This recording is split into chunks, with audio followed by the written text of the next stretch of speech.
தாய் தமிழ் சொந்தங்களுக்கு வணக்கம். இன்று நம்மோடு இணைகிறார் திருச்சிராப்பள்ளி மாவட்டம், திருச்சிராப்பள்ளி மேற்கு சட்டமன்ற தொகுதியின் வெற்றி வேட்பாளர் திருமதி புவனேஸ்வரி அவர்கள். அக்கா வணக்கம். நல்லா இருக்கீங்களா? தாய் தமிழ் உறவுகள் அனைவருக்கும் வணக்கம் தம்பி. நலமாக இருக்கிறேன். நீங்க நலமா? அருமை, அருமை. நல்லா இருக்கோம்க்கா. உலக தமிழர்களுக்கு உங்கள பத்தின ஒரு சிறு அறிமுகம். எப்படி கட்சிக்குள்ள வந்தீங்க? எப்படி வேட்பாளரா அண்ணனால அறிவிக்கப்பட்டீங்க? இத பத்தி ஒரு சிறு அறிமுகம். தாய் தமிழ் உறவுகள் அனைவருக்கும் வணக்கம். என்னுடைய பெயர் புவனேஸ்வரி. நான் திருச்சி மேற்கு சட்டமன்ற தொகுதியில் வேட்பாளராக போட்டியிடுகிறேன். என்னுடைய பிறப்பிடம் வந்து திருச்சி மேற்கு சட்டமன்ற தொகுதி தான். திருமணம் முடிச்சது வந்து முசிறி சட்டமன்ற தொகுதி தொட்டியமன்றம் தொகுதி. ஒரு 5 வருடத்துக்கு முன்னாடி வீடியோஸ் பார்த்தேன், அண்ணனோட வீடியோஸ்லாம். அது அதிகமா பிடிச்சு போய் ஆன்லைன்ல நான் உறுப்பினர் அட்டை போட்டு நானா என்ன உறுப்பினரா அந்த நாம் தமிழ் கட்சியில சேர்த்துக்கிட்டேன். நாம் தமிழ் கட்சியில இணைஞ்சதுக்கு ரொம்ப மகிழ்ச்சியா இருக்கு எனக்கு. ஏன் அப்படின்னா நம்ம நம்ம தமிழ்நாட்டை பத்தி எந்த ஒரு இதுவுமே நமக்கு தெரியாம இருந்துச்சு. நம்ம வந்து வேலைக்கு போனோமா, பசங்களை பார்த்தோமா, கணவரை பார்த்தோமா, நம்ம வீட்டை பார்த்தோமா, நம்ம வீட்டை மட்டுமே பார்த்துக்கிட்டு இருந்தது இல்லாம நாட்டையும் நம்ம கொஞ்சம் திரும்பி பார்ப்போம். என்னை வந்து முழுமையா அரசியல் வயப்படுத்தினது செந்தமிழ் சீமான் அண்ணன் அவர்கள் தான். அவர்கள் மூலியமா தான் நான் இந்த கட்சியில இணைஞ்சேன். 2வது முழுமையாக என்னுடைய உழைப்பையும் நான் இந்த கட்சிக்காக செய்வேன். இறுதி வரைக்கும் போராடுவேன். அவ்வளவுதான் தம்பி. சிறப்பு, சிறப்புங்கக்கா. மகிழ்ச்சி. இப்ப நடந்து முடிந்த மாற்றத்திற்கான மக்களின் மாநாடு திருச்சியில தான் நடந்துச்சு. எப்படி இருந்தது உங்களுக்கு உணர்வு? மாநாட்டுல பங்கெடுத்தது, அங்க மக்களை பார்த்தது? பயங்கர புல்லரிப்பா தான் இருந்தது. அவ்வளவு கூட்டத்தை பார்க்கும்போது அவ்வளவு மகிழ்ச்சி. ஒரு 5:30 மணி, ஒரு 6 மணி வரைக்கும் பார்த்தா நாங்க வந்து வேட்பாளர்னால ஒரு மண்டபத்துல இருந்தோம். அதுக்கப்புறம் நாங்க பேருந்துல வந்துகிட்டு இருந்தோம். வரும்போது வேட்பாளர் வண்டி வருதுன்னு சொன்னோடனே எல்லாரும் ஹாய் ஹாய்ன்னு சொல்லிட்டு எல்லாரும் கைய ஆட்டி கைய தூக்கி நம்மளோட சிம்பலை காட்டி ரொம்ப மகிழ்ச்சி. 2வது உள்ள போய் இப்ப நாங்க லைவ் பார்த்துக்கிட்டே வந்தோம். ஒரு 5:30 மணி வாக்குல எல்லாம் ஒரு கொஞ்சம் கம்மியா தான் இருந்தது. அதுக்கப்புறம் போக போக பாத்தீங்கன்னா ஏறும் போதெல்லாம் அவங்க எங்களுக்கு கொடுத்த உற்சாக வரவேற்பு அவ்வளவு பயங்கர சந்தோஷமா இருந்தது. ஒரு மாநாடு அப்படிங்கிறது எப்படி நடத்தணும் அப்படிங்கிறது நம்ம நாம் தமிழர் கட்சி செஞ்சு காட்டிடுச்சு. 2வது எனக்கே தெரியாம இத்தனை வருஷமா அந்த கட்சியில இருக்கேன் அப்படின்னா எனக்கே தெரியாத நம்ம தமிழ் தலைவர்கள் நிறைய பேர்த்த நான் பார்த்தேன். புகைப்படமா சுத்தி வச்சிருந்தாங்க. சுற்றுச்சூழல் பாசறை சிறப்பு மிக அருமையா இருந்தது. எங்களுக்கு ஒரு பெரிய நம்பிக்கையே கொடுத்துச்சு. அவங்க வந்துட்டாங்க, மாற்றம் நடந்துரும் அப்படின்னு யோசிச்சவங்களுக்கு மத்தியில நம்ம கட்சிக்கு எதுவுமே அப்படின்னு நான் எல்லாரும் சொன்ன பட்சத்துல எனக்கு வந்து ரொம்ப இருந்தது. அவ்வளவு கூட்டத்தை பார்க்கும்போது காட்டுவோம் அப்படிங்கிற ஊட்டுச்சு. சிறப்பு, சிறப்புங்கக்கா. சரி, நம்ம தொகுதிக்குள்ள போலாம். திருச்சிராப்பள்ளி மேற்கு தொகுதியில இருக்கிற முக்கியமான பிரச்சனைகள் என்னென்னவா இருக்கு? மிக முக்கிய பிரச்சனை அப்படின்னு பாத்தீங்கன்னா நீர் வளத்தை பெருகிற ஆறுகள் இருக்கு இல்லையா, அது வந்து சுத்தமா சீரழிஞ்சு போயிடுச்சு. உயகொண்டான் ஆறுன்னு ஒரு ஆறு இருக்கு. அந்த ஆறுல நாங்க சிறுபிள்ளையா இருக்கும் போதெல்லாம் அங்க குதிச்சு விளையாடி இருக்கோம். நம்ம மக்களோட நீர் தேவைகளை அதிக அளவு பூர்த்தி பண்ணது அந்த உயகொண்டான் ஆறு. அது இப்ப வந்து கழிவு நீரால மூடப்பட்டு சாக்கடர் தான், வெறும் சாக்கடை கூவம் ஆறு மாதிரிதான் ஓடிட்டு இருக்கீங்க. அடுத்து கோரையாறுன்னு ஒரு ஆறு, அதுலயும் எல்லாமே மாநகராட்சியோட கழிவு ஃபுல்லாவே அதுலதான் போய் கலக்குறாங்க. அது நேரா எங்க போகுது? காவிரிக்கு தான் போகுது. அதை தண்ணி ஆகிதான் நம்ம அந்த தண்ணியை தான் நாங்கெல்லாம் குடிச்சுக்கிட்டு இருக்கோம். மற்றபடி வேற என்ன பிரச்சனைன்னு பாத்தீங்கன்னா எல்லாருமே மெயின் ரோட்டை மட்டும்தான் பாக்குறாங்க. சாலை வசதி, சரியான சாலை வசதி. அந்த குறுக்கு ரோட்ல பாத்தீங்கன்னா அளவுக்கு அதிகமான குண்டு குழியுமா இருக்கு ரோடு. 2வது பாதாள சாக்கடை வந்து இன்னும் பாதாள சாக்கடை பணி வந்து இன்னும் சரியா முழுமை அடையல. முழுமை அடையாம மேலேயே போகுது, தெருவுலயே போகுது. அதை வந்து நம்ம எடுத்து அகற்றுற மாதிரிதான் இருக்கு. அதை நம்ம வந்து அது ஒரு பிரச்சனை. அப்புறம் மீன் மார்க்கெட் ஒண்ணு இருக்கு. அந்த மார்க்கெட்ல வந்து பாத்தீங்க அப்படின்னா சாலை போக்குவரத்துக்கு ரொம்ப இடைஞ்சலா இருக்கு அந்த மீன் மார்க்கெட். மீன் மார்க்கெட் எல்லாருமே வண்டிய நிப்பாட்டிட்டு உள்ள போறாங்க. மற்ற வாகனங்கள் போறதுக்கு ரொம்ப இடையூறா இருக்குது. அது ஒரு பிரச்சனை. மணல் கொள்ளை, அப்புறம் மத்தது எல்லாமே பொதுவான பிரச்சனைகள் நெறைய இருக்கு. ரோடுக்கு டாஸ்மாக்கு. அந்த டாஸ்மாக் வாசல்ல நிக்கிற வண்டிய பாத்தீங்கன்னாலே, நம்ம அந்த வழியா போக முடியாது. அனைத்து பேருந்து நிறுத்தத்திலயுமே காலையில 12 மணிக்கு முன்னாடி பெண்களா இருக்கட்டும், எல்லாருமே பேருந்துல ஏறி பயணம் பண்ண முடியும். இதுவே அந்த 12 மேல ஆயிடுச்சுன்னா, ஒரு பேருந்து நிறுத்தத்துக்கு 2 பெண்கள் அந்த இடத்துல பேருந்துல ஏறி செல்ல முடியாது. நம்ம பேருந்து நிறுத்தத்துக்கு இங்க இருக்கு அப்படின்னா, நம்ம ஒரு 100 மீட்டர், 200 மீட்டர் தள்ளி நின்று தான் பேருந்துல ஏறுற மாதிரி இருக்கும். பிரச்சனை இருக்கு.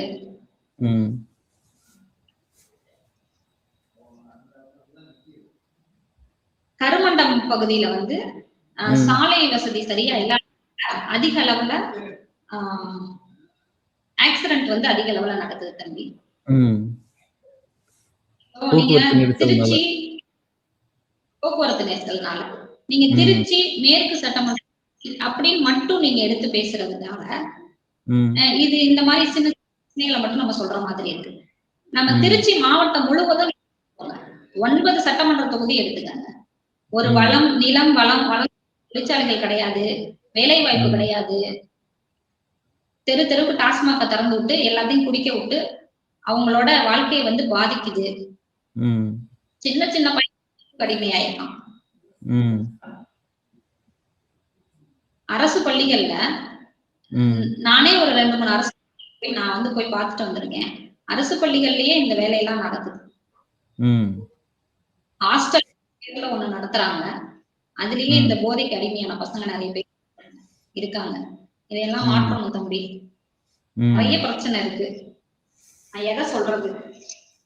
அந்த போதைப் பொருட்களோட நடமாட்டம் வந்து தமிழ்நாடு முழுவதுமே இருக்கு. அது கடுமையான சட்டங்கள் வரணும். தண்டனைகள் வந்து கடுமையாக்கப்படணும். கடுமையானா மட்டும்தான் குற்றங்கள் நடக்காது. அப்புறம் இன்னும் ஒரு விஷயம் நான் சொல்லணும். ஒரு சின்ன ஒரு கையெழுத்து போடுறதுக்கு ஒரு வருவாய்த்துறைக்கு நம்ம போயிருந்தோம் அப்படின்னா, ஒரு சின்ன கையெழுத்துக்கு 200, 500 வாங்காம போட மாட்டாங்க. நான் சந்திச்சிருக்கேன். இன்னமும் சந்திச்சிட்டு இருக்கேன். ஒரு பட்டால பெயர் மாற்ற முடியல என்னால. ஒரு ஈபில என்னால பெயர் மாற்ற முடியல. நான் சந்திச்சிட்டு இருக்கேன். ஒரு விவரம் மாதிரி பிரச்சனை எல்லாம் சந்திக்கிறோம்னா, நம்ம விவரம் தெரியாத மக்கள் என்ன நமக்கு வேலை ஆகணும். எவ்வளவு கேட்டாலும் கொடுத்துடணும். இருந்து மக்களை மாற்றணும். ஆமா. இல்ல அது இதெல்லாம் கையூட்டோ, ஊழலோ பண்ணாமயே அவங்களோட வேலைகளை ஒழுங்கா செஞ்சா, மக்கள் நிம்மதியா தானே இருக்க போறாங்க. மக்கள் ஏன் வந்து தன்னார்வமா வந்து இத குடுக்க போறாங்க. இல்லைங்களா? இப்போ ஒரு ஆட்சியர் அலுவலகத்திலயோ, இல்ல ஏதோ ஒரு அலுவலகத்திலயோ, ஈபிலயோ ஏதோ ஒண்ணுல இப்ப அவங்க பண்ண வேண்டிய வேலைய, அவங்களோட வேலைய அவங்க ஒழுங்கா செஞ்சாலே மக்கள் எதுக்கு அதுக்கு லஞ்சம் குடுக்க போறாங்க? செய்யணும்னு ஒரு எண்ணம் இருக்கு.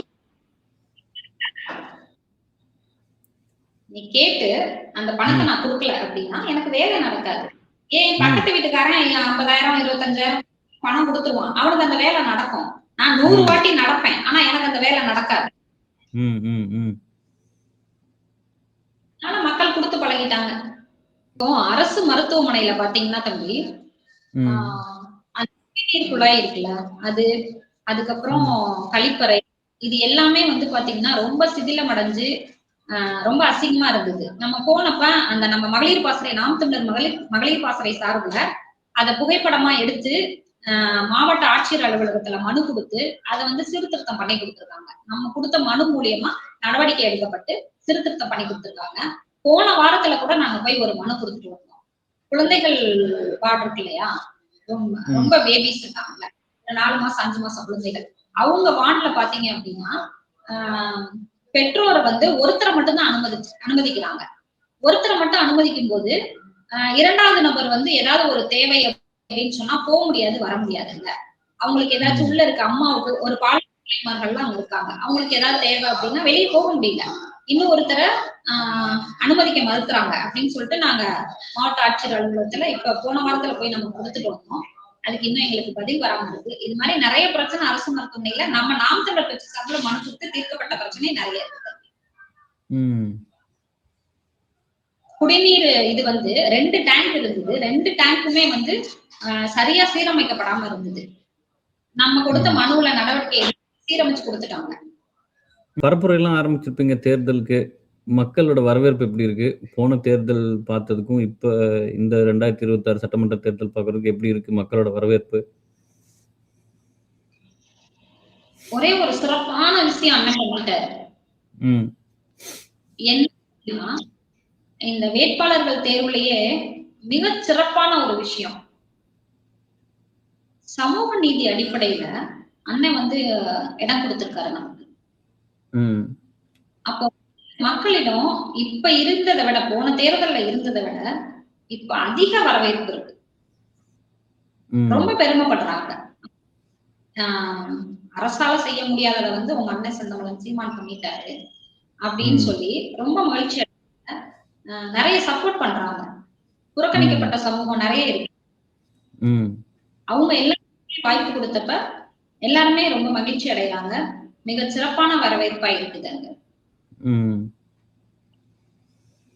நாம் தமிழர்னா ஒரு சிலருக்கு மட்டுமே பொறுப்பாளர்களுடைய குடும்பம் இவர்களுக்கு மட்டுமே தெரிந்ததை மூளை முடுக்கு வரைக்கும் கொண்டு போய் சேர்த்திருக்கோம்.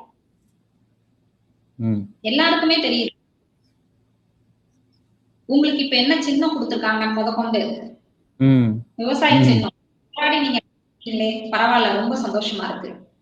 என்னுடைய வாக்கு உனக்கு தான். ஒரு நீங்க வந்து நிக்கிற என்னுடைய வாக்கு உனக்கு தான் அப்படிங்கிற மாதிரிலாம் நிறைய பேர் பேசுறாங்க. மிக சிறப்பான வரவேற்பு. மகிழ்ச்சி மகிழ்ச்சி, சிறப்புங்கக்கா. இதெல்லாம் கேட்கும்போது கொஞ்சம் நல்லா இருக்கு எங்களுக்கு. இந்த மாதிரி தூரதேசத்துல இருக்கும்போது இந்த மாதிரி கேட்கறதே நல்லா இருக்கு. மக்கள் மத்தியில் ஒரு விழிப்புணர்வு வருது, வரவேற்கிறாங்க நம்மள. கொண்டு போய் நம்ம வந்து எல்லா பக்கத்தும் நம்ம சேர்த்திருக்கோம். அத வந்து நம்ம தலைமை ஏற்று முன்னாடி போறோம். நமக்கு பின்னாடி 36 லட்சம் பேர் இல்ல, ஒரு மாநாட்டுக்கு வந்ததே 6 லட்சம் வந்திருக்காங்க அப்படின்னா 36 லட்சம் பேர் வாக்களிச்சிருக்காங்க அப்படின்னா எவ்வளவு பெரிய மாற்றம் நம்ம மக்கள் கிட்ட.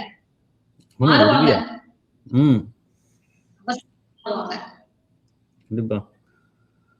அண்ணன் ரொம்ப வருஷத்துக்கு முன்னாடி ஒண்ணு சொன்னாரு, எங்க வேணாலும் இப்போ முளக்கு வச்சு நான் இங்கதான் அடிச்சிருக்கேன், எங்க சுத்தினாலும் நீ கடைசியில இங்கதான் வந்தாகணும் அப்படிங்கிற மாதிரி. மக்களுக்கு வேற வழியில நீங்க எங்க போனாலும் கடைசியில இங்கதான் வந்தாகணும். பிரச்சனைனா நம்மள தேடுறாங்க. அதுதான் நமக்கு முக்கியம். உறுதியா. நேர்காணல் இறுதிக்கு வந்துட்டோம். உலக தமிழர்களிடம் நீங்கள் கூற விரும்புவது என்ன? என்ன சொல்ல விரும்புறீங்க? நாங்க இருக்கோம்.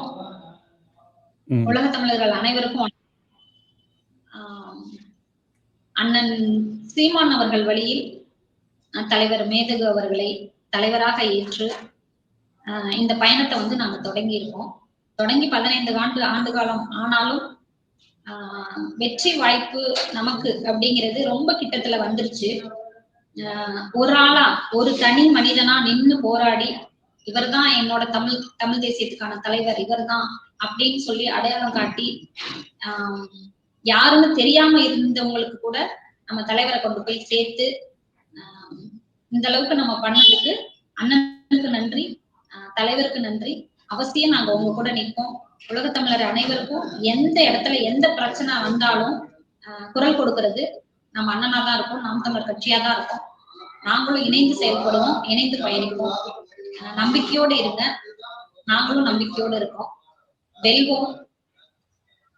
கண்டிப்பா இந்த தேர்தல்ல வெற்றி நிச்சயம். நமக்கு அதிக வாய்ப்பு இருக்கிறது, வெற்றி நிச்சயம். நம்பிக்கையோடு இருங்க. மிக்க மகிழ்ச்சி. உங்களோட இடையராத பணிக்கு நடுவில் எங்களுக்கு நேரம் ஒதுக்கி இந்த நேர்காணல் கொடுத்ததுக்கு. உறுதியா நாம் வெல்வோம். மீண்டும் ஒரு நல்ல தருணத்தில் சந்திப்போம். நன்றி, வணக்கம். தமிழ்தாய் வாழ்க, தலைவர் பிரபாகரன் வாழ்க. நாம் தமிழர். நாம் தமிழர்.